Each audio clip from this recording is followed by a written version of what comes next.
What pisses you off about Bernie? Oh my God. How Ah, much time do we have? well, that's up to you actually, and Rena. You know, I love him and I will always love him, like always, because he woke me up and I respect my roots. And I will always, always love him for that. As of the past year or so, well, first of all, in 2020, he gave up. He didn't fight. He Yeah. totally gave up. He, my friend Joe Biden, and I know, like, I've interviewed his brother Larry numerous times, and I know for a fact Bernie dropped out because of COVID. I know that for a fact. He was scared people were going out and voting during COVID, and Biden wouldn't agree to make all the elections mail order and stuff like that. I get it, but he stopped fighting before that. He stopped. He just gave up, and he's just not the same. He's just not. I mean, I don't know, like I miss the Bernie that you know uh would would call out bullshit. I miss the Bernie that would, I mean, he's still the Bernie that throws solidarity rallies for Amazon workers and things like that. I mean, he does a lot of great work, and like I said, I'll always love him, but I I want the old Bernie. I want the old Bernie back. And I don't know if he's still there. I don't know what it is. I is he trying to retire on a different note? Like I don't know. He's not who he was like 2 years ago. Yeah. So I watch a lot of Chris Hedges, and has talked on this topic, and and has said that it's just that Bernie was not willing to become like a Ralph Nader and totally become a pariah and get destroyed by the establishment. Like he just, and that's like, if you really wanted to go all in on it, like I mean, they're gonna fight you, and they're gonna Absolutely. probably like run your name through the mud, whether it's true or not, and destroy you. And that's what I've heard from Chris Hedges interviews, that he thinks like that's Bernie just didn't want to go that Oh, far. I couldn't agree more. And his brother, the first time I interviewed, we call him Uncle Larry, his brother Larry, he said that one of the hardest decisions Bernie ever made was should he or shouldn't he run again for 2020, because of what the slander, the bullying, the harassment had done to Jane, the grandkids, everything like that, and how it had just upended their lives. And just, I don't know, I don't think a lot of people know this, but there's a guy in federal prison right now because he threatened to decapitate Bernie. Like, he goes through a lot of shit, and a lot of people don't realize, what I mean. Like, let's look at other revolutionaries. Like, as much as I wanted him to be president, I think we all kind of had the same fear.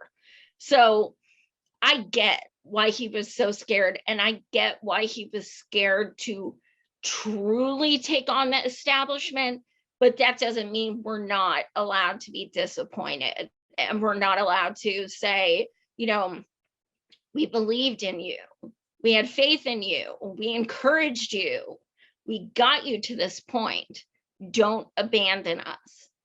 So, and I don't know if he knows, but I don't know if he knows. I hope he does not run again. And that's not because I wouldn't vote for him or whatever. I just hope he doesn't, because I think, well, he's 81, first of all, but also I think the harassment will be more than it's worth I think we tried twice, and I think if it was going to happen, it would have happened in 2020, and it didn't. So, who do I want to run? I don't fucking know. Nobody. I don't give a shit. Yeah, it's so true. Not a damn person. I'll tell you what. AOC, an article came out that AOC and Pete Buttigieg are doing Taco Tuesdays together. Okay. I could see them running together in like 2028. Hands down, ticket, hands down, Pete and AOC.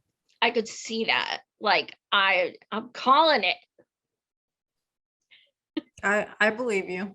Yeah. I feel it. I feel it. Technically, they could do it now because she'll be 35 after, She will be right 35 before the election. But I don't think he'll never take on Biden though. If No. Biden still, like exists in 2 years, I don't know that anyone would Pete have the Buttigieg balls. is the biggest fake person or the smallest fake But person. Pete Buttigieg, he's such a fake Oh. person. He sounds like a used car salesman every time he speaks. Yeah. I cannot stand him. It's unbelievable how much I can't stand him. Oh my God. I I know. I Does mean, he I don't know really why have people don't supporters? notice. Like, What? I said, does he really have support? Like, are there really people that are out there that are like, Yeah.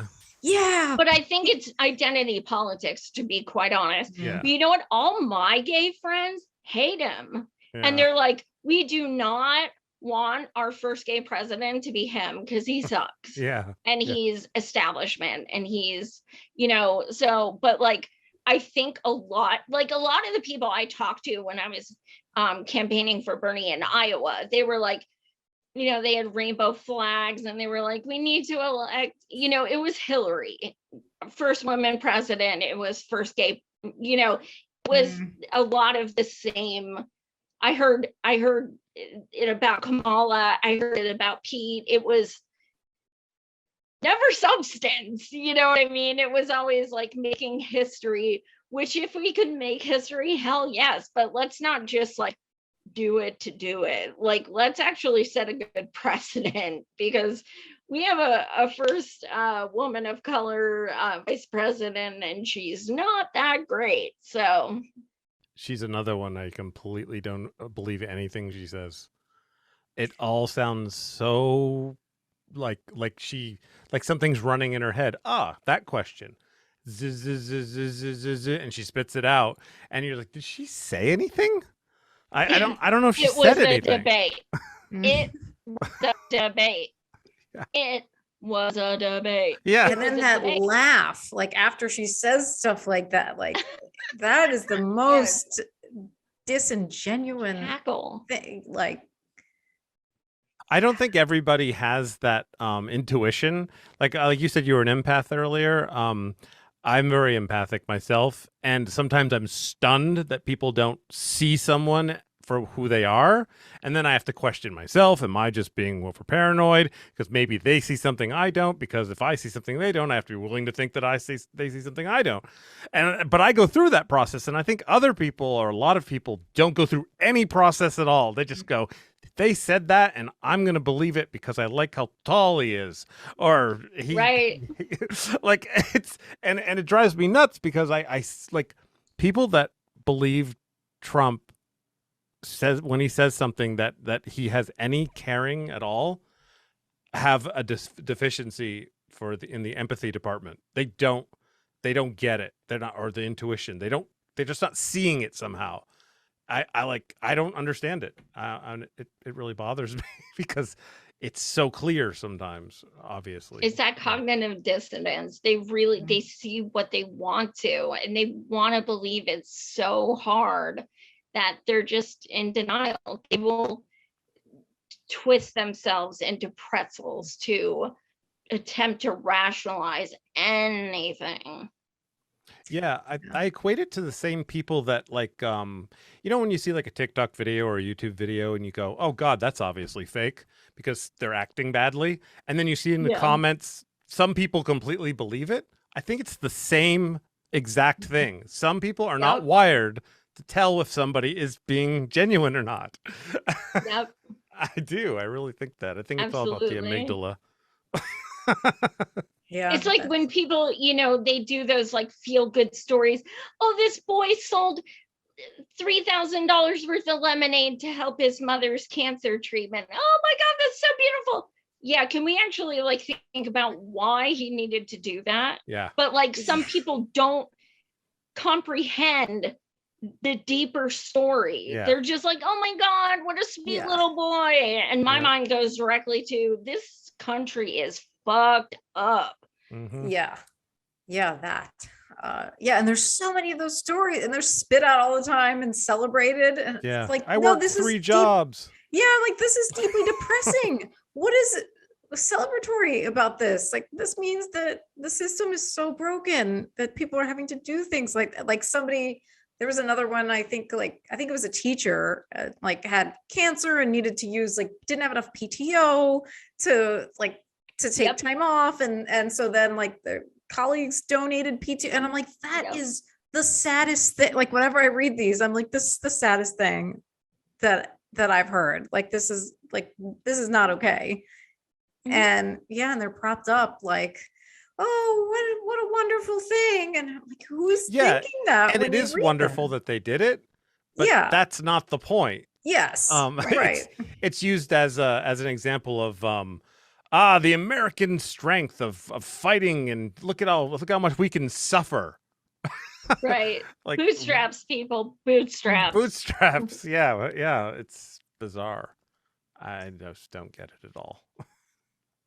Yeah. It frustrates me a lot, and I took a little break on Super Tuesday when Bernie got screwed.